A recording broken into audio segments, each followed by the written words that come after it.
Welcome back আবার একটি নতুন ব্লগ ভিডিওতে। তো গাইস, সর্বপ্রথম রাধে রাধে। আর হ্যাপি নিউ ইয়ার বলার টাইম আমার নেই, ঠিক আছে? কেননা আমার আসতে না, ওটা বলতে আমার ভালো লাগছে না। যাই হোক, তোমরা কিছু মনে করো না। নতুন বছরের শুভেচ্ছা এবং ভালোবাসা জানাচ্ছি।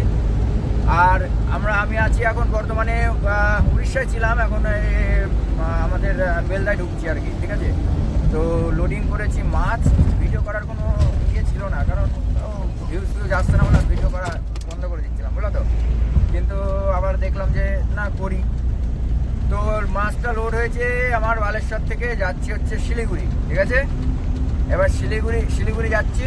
আর আজকে হচ্ছে 1 জানুয়ারি 2026 সালের 1 জানুয়ারি, যে প্রথম বছরের প্রথম দিন, প্রথম ভাড়া আমি পেয়েছি, তাও আবার লংয়ে।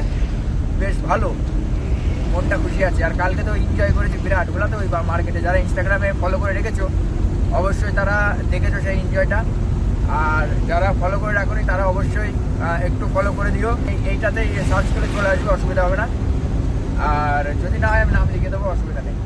তো চলো সবাই লাস্ট অব্দি ভিডিওটা দেখো, আশা করি ভালো লাগবে। কারণ আমি রসকস দিয়ে অতটা কথা বলতে পারি না এখন, বলো তো। মানে অনেক রকম চাপের মধ্যে পড়ে গিয়েছি। হ্যাঁ, অনেকদিন অনেক রকম কিছু বলে তো। আর ওই শোনো, মান সম্মান বিক্রি করে ভাই, মান সম্মান বিক্রি করে ভাই কিছু করার মধ্যে আমি নেই, বুঝতে পারলাম? যে পরিবারকে নিয়ে এমন কোনো কাজ করব যেটা পরিবারের উল্টোপাল্টা সিস্টেম হবে বা কথা শুনতে হবে, সেই কাজ করার ছিল আমি না। তাতে আমার মনে হয় যদি ভিডিও করতে হয় করবো, নাহলে না করবো, কোনো ব্যাপার নেই। কিন্তু পরিবার ভাই আগে, পরিবার, ধর্ম, ঠিক আছে? আর নিজের মান সম্মান, পরিবারের মান সম্মান, এই কটা জিনিস সর্বপ্রথম আমার কাছে। আর তোমাদের ভালোবাসা। তো এই কটা জিনিস সর্বপ্রথম, তারপরে ভিডিও, ঠিক আছে? যদি হলো, না হলো আমার কোনো ব্যাপার নেই। আমার এখান থেকে পেট চলছে, সেটা না। তো যাই হোক, অনেক কথা বলে ফেললাম 2 মিনিটের মধ্যে। চলো তো ভিডিওটা দেখতে থাকো, ঠিক আছে? আর like, share, comment and subscribe করে দিও। এই দেখো চুপ মানানির ভাই। তো লাইক, শেয়ার, কমেন্ট, সাবস্ক্রাইব করে দিও, ঠিক আছে? আর ভালো লাগলে অবশ্যই একটা শেয়ারও করে দিও। আর যারা ইনস্টাগ্রামে দেখো, মানে এখনও ফলো করোনি, তারা অবশ্যই গিয়ে ফলো করে আসতে পারো। ফেসবুকে করতে হবে না, ইনস্টাগ্রামে করলেই হবে, ঠিক আছে? তো গাইস, চলে এসেছি আমাদের বেলদায়, ঢুকলাম কেবল। আর এই হচ্ছে এয়ারপোর্টের রাস্তা। মানে আমাদের যে কটা চেনা পরিচয় আছে তাদের মধ্যে আমরা বলি এটাকে এয়ারপোর্ট রাস্তা, ঠিক আছে? কেননা এয়ারপোর্টের মতন চওড়া, একসাথে মোটামুটি একটা প্লেন নেমে দাঁড়াতে পারবে, নামতে পারবে আর কি, ঠিক আছে? প্লেন তো ধরবে অনেক কটাই, কিন্তু নামতে পারবে। তো গাইস, চলে এসছে তোমার হচ্ছে 6 লেনে আমাদের। এটা কি বলে, এটা মুম্বাই রোডই বলে, বুঝলো তো, মনে হয়। মানে এটা ধরো ডাইরেক্ট চলে যাচ্ছে মুম্বাইয়ের দিকে, আর সোজা চলে গেল সাউথ লাইন, বা ডান দিকে চলে যাচ্ছে মুম্বাইয়ের সাইডে, মহারাষ্ট্র, ঠিক আছে? তো এখন এই 6 লেনে আছে। এখান থেকে ডানকুনি হচ্ছে তোমার ওই মোটামুটি ধরো 110 কিলোমিটার মতন হবে, ঠিক আছে? আর আমরা তো ডানকুনি হয়ে যাবো না, আমরা যাবো হচ্ছে কলকাতা কালীবেড়ি যায়। এখন নো এন্ট্রি থাকে কিনা সঠিক আমার জানা নেই। হ্যাঁ, মানে নো এন্ট্রি হয়তো থাকে না, কারণ ওই রাস্তাটা এখন মেন রাস্তা হয়ে গিয়েছে, তো এখন কোনো নো এন্ট্রি থাকে না। চলে এসছে তোমার কল্যাণী এক্সপ্রেসে, ঠিক আছে?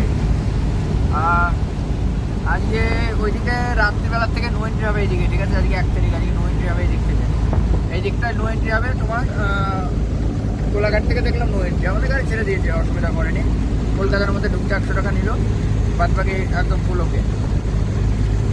তো এইখান থেকে এখন যাবো কল্যাণীর টোল, ঠিক আছে? কল্যাণী টোলের আগে একটু চাটা খেয়ে একবারে ছাড়বো, ছেড়ে ধুলিয়ায় গিয়ে ভাত খাবো।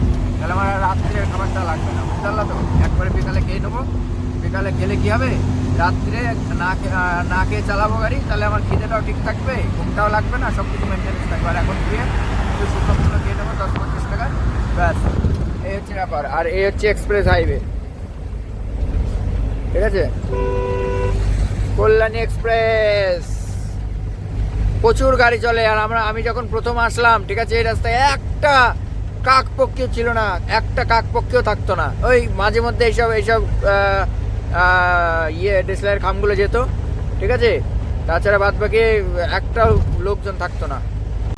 তো গাইস, চলে এসছি তোমার কি বলে, টোলটা টোলটা আছে না কল্যাণ এক্সপ্রেসে, ওই টোলের ওখানে। কিন্তু এই টোলের এখানে আসতে কি আমার খরচ হলো যেন কত, 300 টাকা খরচ হলো। এই টোল অব্দি এখনো মানে পৌঁছাতে পারিনি, 300 টাকা খরচ হলো, ঠিক আছে। মানে একই জায়গায় দুটো গাড়ি, একটা রাউন্ড গাড়ি, একটা হচ্ছে দাঁড়িয়ে থাকার গাড়ি, ঠিক আছে। রাউন্ড গাড়ি বলতে যেগুলো ঘুরে ঘুরে বেড়ায় আর কি, আর একটা হচ্ছে দাঁড়িয়ে ছিল। রাউন্ড গাড়িকে 100 টাকা দিলাম, আর ওই দাঁড়িয়ে থাকা গাড়িতে ঝগড়া ফগড়া ঝামেলা করে 100 টাকা দিলাম। 300 টাকা যাচ্ছিলো দাঁড়িয়ে থাকা গাড়িটা, ঠিক আছে। তো এই হচ্ছে পরিস্থিতি। এইসব গাড়ি তো লাগছে যেহেতু মাছের গাড়ি, সেই কারণে। আর আমিও সেরকম জোর গলায় ভিডিও করতে পারছি না, মানে আর তোমাকে ঝামেলাও করতে পারছি না, বুঝলো তো। তো যেটুকু করণীয় সেটুকু করছি, বা ভিডিও করতে পারছি না, কেননা আমার ফল্ট আছে। আমার মাছের গাড়ি ফল্ট বলতে কি, মাছে একটু ঝামেলা করে, কী কারণে করে সেটা আমি জানি না সঠিক। যদি কেউ জানো অবশ্যই তোমরা বলো, মাছে কী জন্য ঝামেলা করে। আমি আমার যেটুকুনি জানা কথা যে রাস্তায় জল পড়ে বলে ওরা ঝামেলা করে, ঠিক আছে। আদার্স তাছাড়া বলতে পারবো না কী জন্য একটু ঝামেলা করে, এটা আমার জানা নেই। তোমরা জানা থাকলে অবশ্যই জানিও। আর এই দেখো রাস্তা, প্রচুর পুলিশ, প্রচুর প্রচুর, ঠিক আছে। এখানে এত পরিমাণে পুলিশ যে বলার কথা না, ঠিক আছে। এই দেখো আর এক গাড়ি গেল। এসব মাদারচোদ শালা, কিস্তি মারবো না। আবার পয়সা দেওয়ার পরে কত ভদ্রভাবে কথা বলছে। বলছি বাবু তুমি একা আছো? আগে বলছে হে পয়সা দে, আমি বলছি 50 টাকা দেবো। দিয়ে বলছে যে 50 টাকা হবে না, 100 টাকা লাগবে। আমি বলছি 100 টাকা দিতে পারবো না। তোমার চোখের সামনে দিয়ে ওই গাড়িটা নিয়ে গেল, দিয়ে বলছে 100 টাকা দিলে দে, না দিলে কেস হবে। আমি বলছি কেস দাও, বলছে লাইসেন্স হার্ড কপি লাগবে। না, বলছে লাইসেন্স নেই। আমি বলছি লাইসেন্স আমার কাছে নেই, ফোনে আছে। বলছে হবে না, হার্ড কপি লাগবে। আমি বলছি হার্ড কপি আমি ওরা বুঝিও নেই আমার কাছে, কেস দিলে কেস দাও, তারপরে আমি দেখা যাবে যা করার তখন করা যাবে। কেস দিতে পারছি না, লাইসেন্স দেখে দিলাম অথরাইজ, দিয়ে বলছে অথরাইজ দিয়ে, বলছে অথরাইজ নেই। বলছে ও দাও স্যার 15,000 টাকা দাও, ঠিক আছে। আমি বলছি দাও, অসুবিধা নেই। দিয়ে বলছে গাড়ির মেরে দেখা, আমার গাড়ি, নিজের গাড়ি নিজের ইয়ে হচ্ছে। তারপরে বললো এত ঝামেলা করিস না ফালতু, দিয়ে চলে যা। ফালতু আবার 200-400 টাকার কেস পাবি, 500-1000 টাকার কেস নিবি। কেসটা দেওয়া কিছুর জন্য যে এই কথা দু কথায় আমার বাল করছে, ছাড় বানা নে সমুদ্রে ভিকারি সুতার মাল। 100 টাকা তো সেরকম আমার কাছে কিছুই না। এখন এই রাস্তায় বেরোলে এমনি অনেক কিছু, অনেক বড় 100 টাকা অনেক টাকা, ঠিক আছে, বাড়ি রাখলে। কিন্তু রাস্তায় বেরিয়েছে তো এখন 100 টাকা কোনো ব্যাপারই না। এ দেখো পয়সা সব ধারে সাজিয়ে রেখেছি। হ্যাঁ, এই হচ্ছে ব্যাপার। তো চলো আর কিছু বলবো না। তো গাইস চলে এসেছি কৃষ্ণনগর। আর এই দেখো পুলিশ, দেখো। দাঁড়াও, এখন করা যাবে না কারণ আমার একটু মালটা বেশি আছে। ওই দেখো পুলিশ। এই তো হচ্ছে ঘটনা গুরু। এই দেখো বড় অফিসার যাচ্ছে কিন্তু কিচ্ছু বলবে না। আমি এখন শম্ভুনগর ব্রিজ উঠছি আর কি। তো ভাই সে সকাল 8টার থেকে গাড়ি চালাচ্ছি, এখন দেখো বাজে 4:11 বাজে। ওই দেখো এখানে এক গাড়ি, এগুলো সব কৃষ্ণনগর পুলিশ, মানে কোতোয়ালি থানা, ঠিক আছে। কিন্তু ভ্যানচালা বলিয়ার এসব এদের মানে কি বলবো, এরা ওখানে একটা গাড়ি ধরেছে, তো আবার এখানে ধরেছে। একটুখানি পরে বলবে যে ওইটা আলাদা। আমার যেমন করলো আজকে আর কি, আমাকে বলছে ওই থানা এরিয়া ওইটা, এই থানার এরিয়া এইটা। তাহলে এরিয়া বোঝো, এরিয়ায় মানা পয়সা দিয়ে যেতে হবে মাদার। তো সন্ধে হয়ে আসছে, প্রায় 4:12 বাজে। আর বর্তমানে আমি এখন আছি বাহাদুরপুর।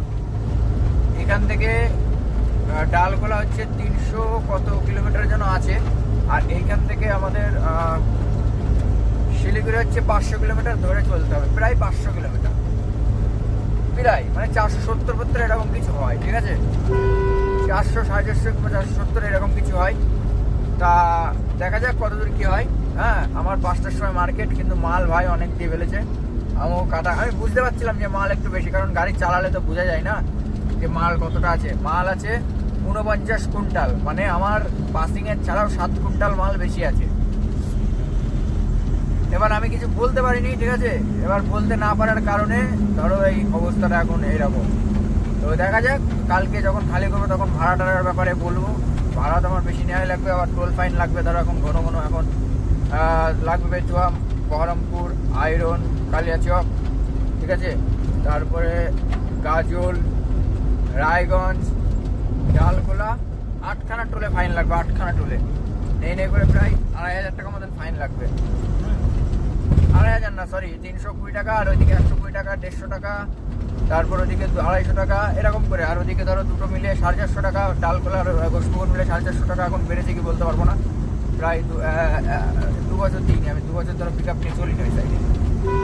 তো চলো দেখি কতদূর কী হয়, তারপরে অবশ্যই তোমাদেরকে জানাবো। কটা হয়েছে ওভারলোড, আর কাটায় হয়েছে কত, 8 টন 300। আমি এখনও 50 কেজি চাপবো। তাহলে এবার এখান থেকে আমার গাড়ির ওয়েট হচ্ছে 3400, 3500 বাদ দাম হিসাবে, ঠিক আছে? তো টোটাল ধরো হয়ে যাবে, টোটাল ধরো 3500 বাদ দাও, 3500 বাদ দিলে মোটামুটি তোমার একটা ইয়েতে আসবে। কিন্তু এখানে টাকা লেগেছে তো না, 330 টাকা, ঠিক আছে। তো এইটা হচ্ছে ব্যাপার, কিছু করার নেই। আমি তো জানি যে ওভারলোড হবে, হ্যাঁ, ওই জন্য আর ওখানে বক্তব্য করলাম না, এখানে চলে আসলাম, কাটাটাও করে দেখিয়ে দিলাম, কাটা করার জন্য আরও এসেছিলাম, ঠিক আছে? তো চলো আস্তে আস্তে যাই। হ্যাঁ, তো গাইস চলে এসেছি ফারাক্কা ব্রিজটা পার করছি। আর এদিকে ট্রেন যাচ্ছে কলকাতার দিকে। এটা কোথায় যাচ্ছে গো? জংশন দেখাচ্ছে, কিন্তু কোথায়কার জংশন? যাই হোক, ফারাক্কা ব্রিজ পার করছি, অনেকটা চলে এসেছি। ভিডিও করার সময় পাচ্ছি না, যে কেননা মার্কেটের ব্যাপার আছে, তো ভিডিও করতে পারছি না। আর বিকাল টাইম ছিল, সারা রাস্তা ভিড়ভাট্টা, হ্যাঁ, সেই কারণে ভিডিও করতে পারিনি। তো গাইস এই দেখো কুয়াশা, দেখো ক্যামেরায় তো তাও বোঝা যাচ্ছে গাড়ি আছে বলে, ভাই আমি কিছু দেখতে পাচ্ছি না, ভাই এত কুয়াশা, ঠিক আছে? মানে এই কুয়াশায় সবচেয়ে বেশি রিস্ক। আমি মানে কি বলবো, আমি এইসব রিস্ক নিতে চাই না। আমি এইসব গাড়ির পেছন যাচ্ছি, যা হয় হবে, বানা গাড়িওয়ালারা বুঝে নেবে। কিন্তু ভাই কুয়াশায় রিস্ক নেওয়াই যাবে না, প্রচুর কুয়াশা পড়ছে, প্রচুর। হ্যাঁ, সব লাইন দিয়ে যাচ্ছে। আমি আবার বানা নেতাগিরি ঠাপাতে গেলাম, তো দিলে ওরা একা পড়ে গিয়েছে, আবার লাইনে ঢুকতে হবে। আমার একটাই ভয় লাগে যে পেছনে অনেক গাড়ির পিছনে না ব্যাকলাইট জ্বলে না, আর ব্যাকলাইট জ্বললেও বোঝা যায় না। এবার শ্যাটেল ব্রেক মারলে এসব লোড গাড়ি তো খুব একটা পরিস্থিতি খারাপ হয়ে যাবে, বাজে পরিস্থিতি হয়ে যাবে, বুঝলো তো? অনেক দেখো ওই পিক আপ গাড়িটা যাচ্ছে, লাইটই বোঝা যাচ্ছে না, সেরকম একটা একটু দূরে যাবে না, যেই দূরে যাবে মানে লাইটই বোঝা যাবে না, তাই হচ্ছে ব্যাপার। তো চলো আস্তে আস্তে যাই, দেখি ওই এইসব গাড়ির পেছন যাবো, যাতে ওরা আগে যাক, তারপরে ওদের পেছন যাবো। নিজে মাতব্বরি মারা যাবে না, বুঝলো তো? এই হচ্ছে ব্যাপার। আর কুয়াশা খুব খারাপ একটা জিনিস। সবাই যাও যেখানেই যাও না কেন, ধীরে সুস্থে রিল্যাক্সে চলাফেরা করো। আর এখন বাজে এই দেখো 2:38, 2:34 বাজে। তো ব্যাপার হচ্ছে একটু দেখে শুনে যেতে হবে, বুঝলো তো? আমি রিস্ক নিতে পারবো না, এরা সব হুটোপাটা করে যাচ্ছে, যাক, কোনো চাপ নেই। এবার একটু কুয়াশাটা হালকা হয়েছে, এবার একটুখানি টেনে দেবো হালকা করে। So guys, good morning. কালকে কোনো ভিডিও করিনি, কেননা কালকে মাছটা খালি হতে দেরি করছিল, ঠিক আছে? আমি দেখলাম সারাদিন এখানে থাকবো, ওই কারণে কোনো ভিডিও করিনি, ঠিক আছে? তো মাছটা খালি করে 10টার সময় গিয়েছিলাম রোড করে আসলাম। এখন আছি বর্তমানে ইসলামপুর। আর রাস্তার অবস্থা দেখো, এই তো হচ্ছে রাস্তার অবস্থা, পুরো কুয়াশায় ভর্তি রাস্তা, মানে কিচ্ছু। এখন তো তাও একটু দিনের বেলা মানে একটু অন্ধকারটা কমেছে বলে বোঝা যাচ্ছে, বাট রাত্রিবেলায় একটা সামনে 1 হাত দূরের গাড়ি, তাই বোঝা যাচ্ছিল না। প্রচুর কষ্ট করে এসছে ইসলামপুর, তাও ঘুমিয়েছি ওইদিকে 2-3 ঘন্টা ঘুমিয়েছি। আমি দেখছি কুয়াশার মধ্যে গিয়ে কি করব, ঘুমও লাগছে, ঘুমিনি। আবার এখানে 7 ঘন্টা ঘুমিয়ে নিলাম, ঘুমিয়ে টুমিয়ে নিয়ে গাড়ি ছাড়লাম। গাড়ি ছেড়েই তোমার সাথে কথা হচ্ছে। তো গলার ভয়েস কমে গিয়েছে, খিদে।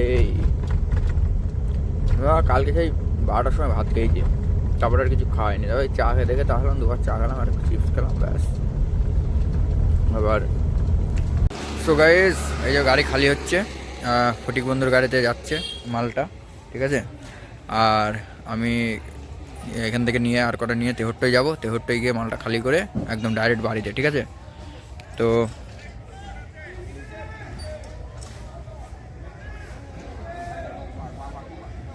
এই হচ্ছে ব্যাপার। তো চলো মালটা খালি করে তারপরে বাড়ির দিকে যাই। তেহট্টই যাবো, তেহট্টার থেকে তারপরে বাড়ি যাবো।